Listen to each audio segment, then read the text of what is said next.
Immunity is something which is ample for a healthy lifestyle. When it comes to health, people adopt one plan then another to boost immunity to get fit.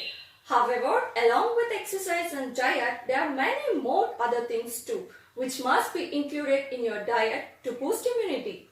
Although immunity is something that everyone wants to boost, yet people are not able to find the right path to achieve this goal.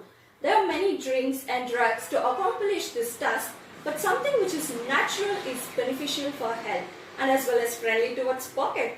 How to make immunity boosting tea at home with natural ingredients? There are many green tea and apple cider products available in market, yet here is immunity boosting tea which is helpful in healthy lifestyle. All you need is just a lemon, honey, ginger and mint and water. Check out this recipe.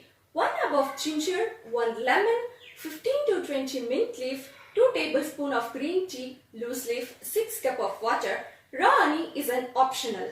Take this cup of tea daily in morning for better results. Spot health.